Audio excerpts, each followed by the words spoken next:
ভুল কথা বললেই আপনার ভিডিওতে কপিরাইট চলে আসবে। আর এই কপিরাইটটা আপনি চিহ্নিত করবেন কিভাবে? আর ভুল কথাটাই বা কি? এক এক সময় আপডেট আসার কারণে কপিরাইট চেক করার সিস্টেমটা পরিবর্তন হয়ে যায়, বারবারই পরিবর্তন হয়। কয়েকদিন আগে দেখিয়েছিলাম যে ভিডিওর পারফরমেন্স সেকশনে সিন সাইডে প্রবেশ করলে সেখানে ব্লু টিক মার্কের জায়গায় লাল চিহ্ন চলে আসতেছে।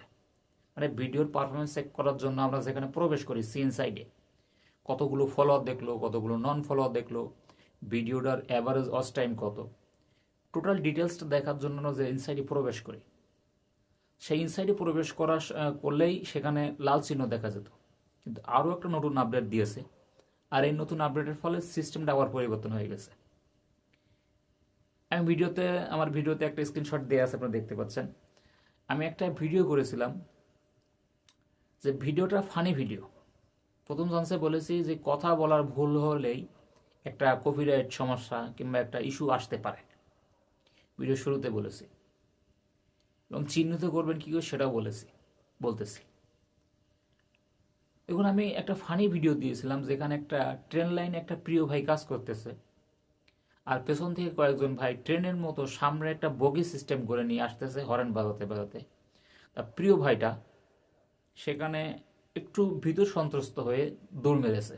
দৌড় মেরে সাইডে সরে গিয়ে দেখে যে না, তাকে একটু ভয় দেখানোর জন্য, একটা বিনোদন নেওয়ার জন্য, একটা এনজয় করার জন্য এই সিস্টেমটা করা হয়েছে, একটা বিনোদনমূলক ভিডিও।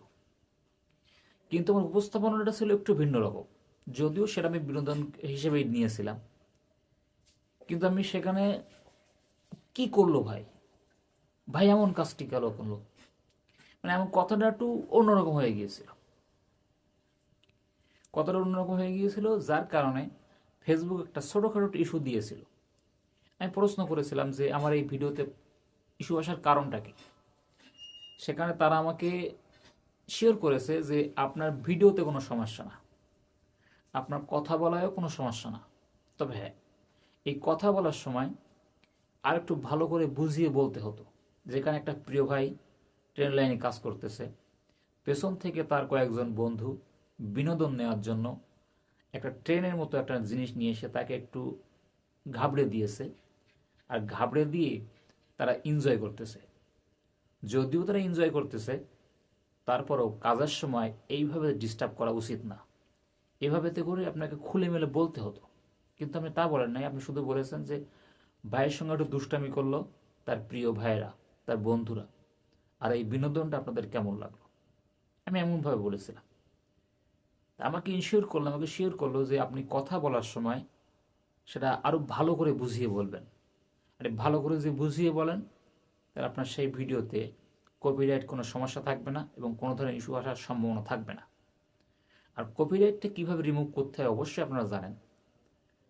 এর আগেও আমি একটা ভিডিওতে দেখিয়েছিলাম যে কপিরাইট ভিডিও কিভাবে রিমুভ করবেন আর কীভাবে চেক করবেন। এখন থেকে প্রত্যেকটা ভিডিওর আপলোড হওয়ার পরে আপনার ভিডিওর পারফরমেন্স সেকশনে গিয়ে চেক করবেন যে আপনার ভিডিওতে কোনো ধরনের ইস্যু আসতেছে কিনা। আপনার ভিডিওর ওখানে সিন সাইটের ভিতরে প্রবেশ করলেই আপনাকে দেখিয়ে দেবে, প্রত্যেকটা ভিডিওতে দেখিয়ে দেবে। তা আপনি চেষ্টা করবেন প্রত্যেকটা ভিডিও আপলোড করার 1 ঘন্টা পরে, 2 ঘন্টা পরে, 3 ঘন্টা পরে চেক করার জন্য। চেক করলেই আপনি ওখানে দেখলে বুঝতে পারবেন। যদি ওখানে দেখেন যে না, আপনার কোনো ধরনের ইস্যু দিচ্ছে না, প্রথম চান্সে দেখা যাবে রিসটা ডাউন, লাল, মানে রিসের অংশটা যা থাকে, রিসের একটা কাটি উপরে ওটা একটা নিচে লেগে যায়, ওটা দেখলে বুঝতে পারবেন। ওটা লাল নিচের দিক থাকে, কোনো সমস্যা নাই। প্রথম চান্সে দেখায় যেটা রিসটা ডাউন, কিন্তু আস্তে আস্তে সেটা ভিউ যত বৃদ্ধি পায় সেটা রিসটা উপরে উঠে যায়। তো কথা বলার ক্ষেত্রে অবশ্যই একটু সতর্কতা হতেই হবে। আপনি যে ভিডিওটা দিবেন, যে ভিডিওটা করবেন, আরও সুন্দর করে গুছিয়ে বলবেন, যাতে করে আপনার কথায় একটা ইস্যু না আসতে পারে। আশা করি আমার কথাগুলো বুঝতে পেরেছেন। যদি আমার কথা বুঝতে পেরে থাকেন তা ধন্যবাদ। আমার জন্য দোয়া করবেন। আর আপনারা কোন ধরনের ভিডিও চান আমার কমেন্ট বক্সে একটু বলে যাবেন, তাহলে আমার ভিডিও দিতে আরও সুবিধা হবে। আল্লাহ হাফেজ।